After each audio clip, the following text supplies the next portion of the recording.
Pudding ഉണ്ടാക്കാൻ തുടങ്ങിയപ്പോൾ മുതൽ അത് ഒരുപാട് വിഷമങ്ങളും സങ്കടങ്ങളൊക്കെ ഉണ്ടായിട്ടുണ്ടെങ്കിലും അതൊക്കെ മാറിയിട്ടുണ്ടായിരുന്നു. ആ ഒരു പുഡിംഗ് ആ ഒരു ഫംഗ്ഷന് കൊണ്ടുപോയിട്ട് കഴിച്ച സമയത്ത് എല്ലാവരുടെയും നല്ലൊരു അഭിപ്രായമായിരുന്നു കേട്ടോ.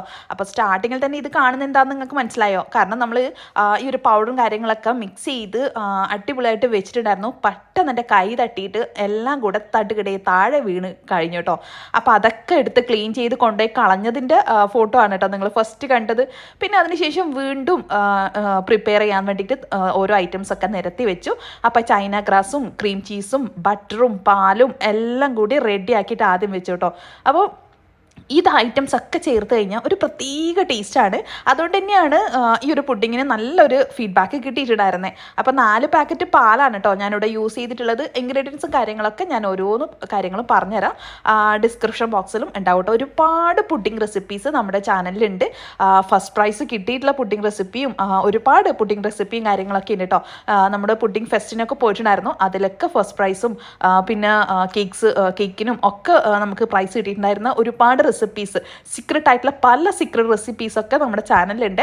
കണ്ടിട്ടില്ലാത്തവർ കണ്ടു നോക്കുക. ആവശ്യമുള്ള ആൾക്കാർ കയറിയിട്ട് കാണുക. വീഡിയോ ഇഷ്ടപ്പെട്ടെങ്കിൽ ലൈക്ക് ചെയ്യുക. ഫോളോ ചെയ്തിട്ടില്ലെങ്കിലും സബ്സ്ക്രൈബ് ചെയ്തിട്ടില്ലെങ്കിലും റുഷാസ് റെസിപ്പീസ് നമ്മുടെ ചാനലും ഫോളോ ചെയ്യാനും സബ്സ്ക്രൈബ് ചെയ്യാനും മറക്കണ്ട കേട്ടോ. അപ്പോൾ ഇൻസ്റ്റാഗ്രാം ഫോളോ ചെയ്യാൻ മറക്കണ്ട. സെയിം പേര് തന്നെയാണ് കേട്ടോ, റുഷാസ് റെസിപ്പീസ്. അപ്പോൾ നമ്മൾ അതാ ബട്ടർ ഞാൻ വെറുതെ ചുമ്മാ വീഡിയോസ് എടുക്കുന്ന സമയത്ത് ഇങ്ങനെ കട്ട് ചെയ്തൊന്നേ ഉള്ളൂ കേട്ടോ. അപ്പോൾ കട്ട് ചെയ്യണമെന്ന് നിർബന്ധമൊന്നുമില്ല. നല്ല റൂം ടെമ്പറേച്ചർ ആയിട്ടുള്ള 2 ബട്ടറാണ്, അൺസോൾട്ടഡ് ബട്ടറാണ് കേട്ടോ. അപ്പോൾ സോൾട്ടഡ് അല്ലാന്നുണ്ടെങ്കിൽ നമ്മൾ കുറച്ച് നമ്മുടെ മധുരം ഒന്ന് ബാലൻസ് ചെയ്യാൻ വേണ്ടിയിട്ട് ഒരു 1/4 ടീസ്പൂണിനുള്ളിൽ നമ്മൾ സോൾട്ട് ചേർത്ത് കൊടുക്കുക കേട്ടോ. അപ്പോൾ ഇത് അൺസോൾട്ടഡ് ബട്ടറാണ്, മിൽക്കി മിസ്റ്റിൻ്റെ അതാണ് ഇത് യൂസ് ചെയ്തിട്ടുള്ളത് കേട്ടോ. പിന്നെ ഡൈജസ്റ്റീവ് ബിസ്ക്കറ്റ്സ് ആണ് കേട്ടോ ഞാൻ യൂസ് ചെയ്തിട്ടുള്ളത്. അതിന് ഒരു പാക്കറ്റിന് 50 രൂപ ആ ഒരു റേഞ്ചിൽ വരുന്ന ഇതാണ് യൂസ് ചെയ്തിട്ടുള്ളത്. അപ്പോൾ ഇതുപോലെ പൊടിച്ചിട്ട് പാല് തിളക്കുമ്പോൾ കുറച്ച് പാലെടുത്തിട്ട് അതിലേക്ക് ഒഴിച്ച് സോക്ക് ചെയ്തിട്ട് എന്നിട്ട് അതൊന്ന് മിക്സ് ചെയ്തിട്ട് പാലിലേക്ക് ചേർത്ത് കൊടുത്തു കഴിഞ്ഞാൽ കട്ടയില്ലാതെ നമുക്ക് മിക്സ് ചെയ്യാൻ പറ്റും കേട്ടോ. പിന്നെ ഞാനിവിടെ ഷുഗർ അധികം അങ്ങ് യൂസ് ചെയ്തിട്ടില്ല കേട്ടോ. ഫുള്ളായിട്ട് 2 ബോട്ടിൽ മിൽക്കി മിസ്റ്റിൻ്റെ ആ ഒരു കണ്ടൻസ്ഡ് മിൽക്കാണ് ഞാൻ കൊടുത്തിട്ടുള്ളത്. കണ്ടൻസ്ഡ് മിൽക്കിൻ്റെ ആ ഒരു സ്വീറ്റ്നെസ് ആണ് ഇതിൽ കൂടുതൽ ഹൈലൈറ്റ് ചെയ്തിട്ട് നല്ല ടേസ്റ്റി ആയിട്ട് കൊടുക്കുക. അപ്പോൾ ഇതാ നമ്മൾ ആദ്യം തന്നെ കസ്റ്റേർഡും കാര്യങ്ങളൊക്കെ മിക്സ് ചെയ്യാണ്.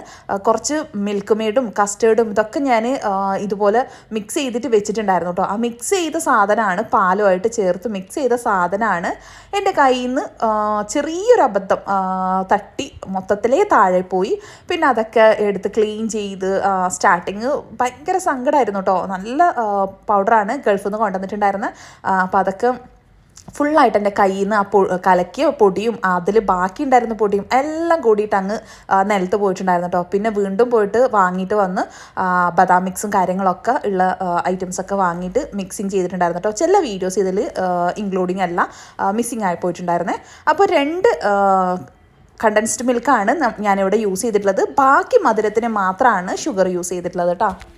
അപ്പോൾ പുഡിങ്ങിന് പഞ്ചസാരയുടെ അളവ് കുറച്ച് മിൽക്ക് മെയ്ഡിൻ്റെ അളവ് കൂട്ടിക്കഴിഞ്ഞാൽ ഒരു പ്രത്യേക ടേസ്റ്റാണ്. നോർമലി ആ ഒരു ടേസ്റ്റിൽ നിന്നും ഒരു ഡിഫറെൻ്റ്ലി നല്ലൊരു ഫ്ലേവറാണ് കേട്ടോ മിൽക്ക് മെയ്ഡ് കൂടുതൽ യൂസ് ചെയ്യുന്ന സമയത്ത്. അപ്പോൾ നിങ്ങൾക്ക് ബഡ്ജറ്റിൽ കുറക്കണം എന്നുണ്ടെങ്കിൽ മിൽക്ക് മെയ്ഡ് കുറച്ചിട്ട് ഷുഗർ കൂട്ടാം കേട്ടോ. അപ്പോൾ 4 പാക്കറ്റ് പാല്, പിന്നെ നമ്മൾ ബട്ടറും 2 ബട്ടർ, പിന്നെ ക്രീം ചീസും ചേർത്തിട്ടുണ്ട് കേട്ടോ. അപ്പോൾ അത് വീഡിയോ ഒന്ന് മിസ്സായിപ്പോയി. അപ്പോൾ ഞാൻ നേരത്തെ കാണിച്ചിട്ടുണ്ടായിരുന്നു. അപ്പോൾ അതിൽ നിന്ന് കുറച്ച് ചേർത്തിട്ടുണ്ടായിരുന്നു. ഒരു 3-4 ക്യൂബ്സോ അല്ലെങ്കിൽ നിങ്ങൾ വലിയ ബോട്ടിലായിട്ടാണ് വാങ്ങുന്നതെങ്കിൽ അതിലൊരു 3-4 ടേബിൾ സ്പൂണിൽ കൂടുതൽ ചേർത്തിട്ടുണ്ട് കേട്ടോ. അപ്പോൾ അതൊക്കെ ചേർത്ത് പാലൊന്ന് തിളക്കുന്നതിന് മുൻപാണ് നമ്മൾ പുഡിങ്സ് ഉണ്ടാക്കുന്ന സമയത്ത് ഒരിക്കലും പാല് തിളച്ച് കുറുകരുത്. അപ്പോൾ അതിൻ്റെ ടേസ്റ്റ് വേറെയാണ്. അപ്പോൾ പാല് അത്യാവശ്യം ഒന്ന് ചൂടാവുക, തിളക്കുന്നതിന് തൊട്ട് മുമ്പായിരിക്കണം നമ്മൾ എല്ലാ കാര്യങ്ങളും മിക്സ് ചെയ്യുന്നത്. പിന്നെ നമ്മളിത് ക്രീമും കൂടെ ചേർത്തിട്ടുണ്ട്. 1 കപ്പ് നിറയെ ക്രീമും കൂടെ ചേർത്തു. അപ്പോൾ നമ്മുടെ ആ ഒരു ഡൈജസ്റ്റീവ് ബിസ്ക്കറ്റും ചേർത്തിട്ടുണ്ടായിരുന്നു കേട്ടോ. അപ്പോൾ നല്ല ചൂടിലായതുകൊണ്ട് തന്നെ അത് പെട്ടെന്ന് മെൽട്ടായിട്ട് കിട്ടും. ഇല്ലാന്നുണ്ടെങ്കിൽ കുറച്ച് പാലെടുത്തിട്ട് ഒരു പാത്രത്തിലോട്ടേക്ക് ഒഴിച്ചിട്ട് അതിലേക്ക് ബിസ്ക്കറ്റ് സോക്ക് ചെയ്ത് നന്നായിട്ട് ഉടച്ചതിന് ശേഷം ചേർത്ത് കൊടുക്കുക. ഞാൻ അങ്ങനെ തന്നെ ചേർത്തിട്ട് ഉടച്ചു കൊടുക്കുകയാണ് ചെയ്തിട്ടുണ്ടായിരുന്നത്. പിന്നെ കുറച്ച് ഒരു കണ്ടൻസ്ഡ് മിൽക്കും പാലും നമ്മുടെ ആ ഒരു കസ്റ്റേർഡെല്ലാം ചേർത്തിട്ട് ഒന്ന് കുറുകുന്നതിൻ്റെ മുമ്പ് തന്നെ നമുക്കിതൊരു ബ്രെഡിൽ സോക്ക് ചെയ്യാൻ വേണ്ടിയിട്ട്, കാരണം ആ ഒരു ബ്രെഡിന് സ്വീറ്റ്നെസ്സും സോഫ്റ്റ്നെസ്സും ഒക്കെ കിട്ടാൻ വേണ്ടിയിട്ട് അതിലേക്ക് കുറച്ച് ഒഴിച്ചു കൊടുത്തിട്ടുണ്ടായിരുന്നു. കേട്ടോ. പിന്നെ നമ്മൾ ഈ ഒരു കസ്റ്റർഡും കാര്യങ്ങളൊക്കെ ചേർത്തിട്ട് നന്നായിട്ട് കുറുകി വരുന്ന സമയത്ത്, അതായത് തിളക്കരുത്, അതൊരിക്കലും തിളക്കാതെ മാക്സിമം ട്രൈ ചെയ്യുക. കാരണം നമ്മൾ പുഡിങ്സിന് ഒരു ടേസ്റ്റ് ഡിഫറൻസ് അതുകൊണ്ടാണ് കേട്ടോ വരുന്നത്. അപ്പോൾ ആ ഒരു നല്ല ചൂട്, കാരണം നമ്മുടെ ചൈന ഗ്രാസ് ഓൾറെഡി കുതിർത്ത് വെച്ചിട്ടുണ്ടായിരുന്നു. ആ ഒരു ചൈന ഗ്രാസ് കുതിർത്ത് അതിന് നമ്മൾ ഡബിൾ ബോയിൽ ചെയ്യാനോ അല്ലെങ്കിൽ ഇതുപോലെ തന്നെ ഡയറക്റ്റായിട്ട് മെൽറ്റ് ചെയ്യാനോ എങ്ങനെയാണെന്ന് വെച്ചാൽ ചെയ്യാം. 2 ഗ്യാസിലായിട്ട് നമ്മൾ ചെയ്യുന്നതായിരിക്കും നല്ലത് കേട്ടോ. അപ്പോൾ രണ്ടിനും ഏകദേശം സെയിം ടെമ്പറേച്ചർ ആണെങ്കിൽ മാത്രമാണ്, ഇല്ലെങ്കിൽ നമ്മൾ ഈ ഒരു ചൈന ഗ്രാസ് ചേർക്കുന്ന സമയത്ത് പാല് പിരിഞ്ഞു പോകാൻ ചാൻസ് ഉണ്ട്. അപ്പോൾ ചില ആൾക്കാർക്ക് പാല് പിരിഞ്ഞു പോകുന്ന പ്രശ്നം വരുന്നത് പാലിന് ചൂട് കുറയുക, നമ്മുടെ ചൈന ഗ്രാസിന് ചൂട് കൂടുക, ഇല്ലെങ്കിൽ തിരിച്ചും അങ്ങനെ ടെമ്പറേച്ചറിന് രണ്ടും ഡിഫറെൻ്റ് ആണെന്നുണ്ടെങ്കിൽ ചില സമയം പിരിഞ്ഞു പോകാൻ ചാൻസ് ഉണ്ട്. അപ്പോൾ താഴെ നമ്മുടെ ബ്രെഡും ആ ഒരു മിൽക്ക് മിക്സും ചേർത്ത് സോക്കിങ് ചെയ്തതിന് ശേഷം മുകളിൽ ഈ ഒരു രീതിയിൽ നല്ല നിറയെ വരുന്ന രീതിയിലാണ് കേട്ടോ നമ്മൾ ചെയ്തിട്ടുള്ളത്. അപ്പോൾ അത്യാവശ്യം നല്ല വലിപ്പമുള്ള ട്രേസാണ്. അപ്പോൾ ഒന്ന് നമുക്ക് സെയിൽ ഉണ്ടായിരുന്നതാണ്, പിന്നെ ബാക്കിയുള്ളതൊക്കെ നമുക്ക് ഫങ്ഷൻസിന് കൊണ്ടുപോകാനും പിന്നെ വീട്ടിലേക്ക് ചെറിയൊരു ബോട്ടിലായിട്ട് വീട്ടിലേക്കും ബാക്കി ഉണ്ടായിരുന്നു ചെയ്തു കേട്ടോ.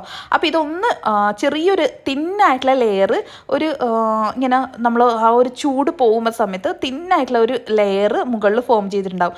അതിന് ശേഷം മാത്രമേ നമ്മൾ എന്ത് ഡെക്കറേഷൻസും വെക്കാൻ പാടുള്ളൂ. അപ്പോൾ ഞാനിവിടെ ഡൈജസ്റ്റീവ് ബിസ്ക്കറ്റും ഓറിയോ ബിസ്ക്കറ്റും പൊടിച്ചിട്ട് അത് വെച്ചിട്ടാണ് കേട്ടോ ഡിസൈൻ ചെയ്യുന്നത്. അപ്പോൾ സിമ്പിളായിട്ട് എന്നാൽ ക്യൂട്ടായിട്ടുള്ള ഡെക്കറേഷൻസ് ആണ് കേട്ടോ കൊടുത്തിട്ടുള്ളത്. അപ്പോൾ പല കാര്യങ്ങളും പുഡിങ്സ് ചെയ്യുന്ന സമയത്ത് ശ്രദ്ധിക്കാനുണ്ട്. അതെന്തുകൊണ്ടാണ് മെയിൻ പറയാൻ കാരണം എന്ന് വെച്ചാൽ, നമ്മൾ ഒരിക്കലും ഒരുപാട് ഷുഗർ ചേർത്തിട്ട് പുഡിങ്സ് ചെയ്യാൻ നിൽക്കരുത്. ഒരുപാട് ഷുഗർ ചേർത്ത് കഴിഞ്ഞാലും മടുപ്പ് പിടിക്കുന്ന രീതിയിലാവും. എന്നാൽ ഒട്ടും ഷുഗർ ചേർത്തിട്ടില്ലെങ്കിൽ തണുക്കുന്ന സമയത്ത് ആ ഒരു ഷുഗർ ബാലൻസ് കുറയാൻ ചാൻസ് ഉണ്ട്. അപ്പോൾ പുഡിങ്ങിൻ്റെ ടേസ്റ്റ് കറക്റ്റ് കിട്ടില്ല. നമ്മൾ എന്തൊക്കെ ചേർത്തെന്ന് പറഞ്ഞാലും കറക്റ്റ് മധുരം അല്ലാന്നുണ്ടെങ്കിൽ ആ ഒരു ടേസ്റ്റ് ബാലൻസ് ചെയ്ത് വരില്ല. അപ്പോൾ കൂടുതൽ മിൽക്ക് മെയ്ഡ് ചേർക്കുകയാണെന്നുണ്ടെങ്കിലും പിന്നെ ക്രീം ചീസ്, ഞാനിപ്പോൾ ചേർത്ത പോലുള്ള ഡൈജസ്റ്റീവ് ബിസ്ക്കറ്റ്സ്, അങ്ങനെ അത്യാവശ്യമുള്ള കാര്യങ്ങളൊക്കെ ചേർക്കുകയാണെന്നുണ്ടെങ്കിൽ അടിപൊളി റിച്ച് ആയിട്ടുള്ള ആ ഒരു ടേസ്റ്റ് നമുക്ക് മെയിൻറ്റെയിൻ ചെയ്യാൻ പറ്റും. അപ്പോൾ നല്ല ഫീഡ്ബാക്ക് കിട്ടിയത് അതുകൊണ്ടാണ് കേട്ടോ. ഇതൊക്കെ ചേർത്ത് നല്ല അടിപൊളിയായിട്ട് ബട്ടറും കാര്യങ്ങളും കണ്ടൻസ്ഡ് മിൽക്കും പിന്നെ നമ്മുടെ കസ്റ്റേർഡും എല്ലാം കൂടിയായിട്ട് ബദാം മിക്സും ഒക്കെ ചേർത്തിട്ടുണ്ടായിരുന്നു കേട്ടോ. ബദാംസിൻ്റെ അത് ആ ഒരു പൊടിയും ഒക്കെ ആഡ് ചെയ്തിട്ടുണ്ടായിരുന്നു കേട്ടോ. അപ്പോൾ ഇതൊക്കെ ചേർത്തുകൊണ്ടാണ് ഇത്രയും ടേസ്റ്റ് ചെയ്തിട്ടുള്ളത്. അപ്പോൾ നമ്മുടെ വീഡിയോ ഇഷ്ടപ്പെടുകയാണെങ്കിൽ ലൈക്ക് ചെയ്യാനും കമൻറ്റ് ചെയ്യാനും, സബ്സ്ക്രൈബ് ചെയ്യാത്ത ആളാണെങ്കിൽ സബ്സ്ക്രൈബ് ചെയ്യുക. അപ്പോൾ നമ്മൾ നല്ലോണം ചൂടാറിയതിന് ശേഷമാണ് കേട്ടോ ക്ലിംഗ് റാപ്പ് ചെയ്തിട്ട് ഫ്രിഡ്ജിൽ വെക്കുന്നത്. സേഫ് ആക്കിയിട്ട് വെക്കുക എപ്പോഴും. സെയിലാണെങ്കിലും വീട്ടിലേക്കാണെങ്കിലും എങ്ങനെയാണെങ്കിലും നമ്മൾ ഫ്രിഡ്ജിലൊക്കെ വെക്കുന്ന സമയത്ത് എപ്പോഴും ക്ലിംഗ് റാപ്പ് ചെയ്തിട്ടോ അല്ലെങ്കിൽ ഇങ്ങനെ അടച്ചിട്ടോ എങ്ങനെയാണെന്ന് വെച്ചാൽ വെക്കുക കേട്ടോ. അപ്പോൾ ഞാനതെല്ലാം സേഫായിട്ട് ഫ്രിഡ്ജിൽ മറക്കണ്ട. Follow and subscribe Rishas recipes. നമ്മുടെ ഇൻസ്റ്റാ ഐഡിയും ഒന്ന് ഫോളോ ചെയ്യാൻ മറക്കണ്ട കേട്ടോ. അപ്പോൾ പുതിയ പുതിയ ടിപ്സും ട്രിക്സും കാര്യങ്ങളൊക്കെ കാണണമെന്നുണ്ടെങ്കിൽ ഫോളോ ആൻഡ് സബ്സ്ക്രൈബ്.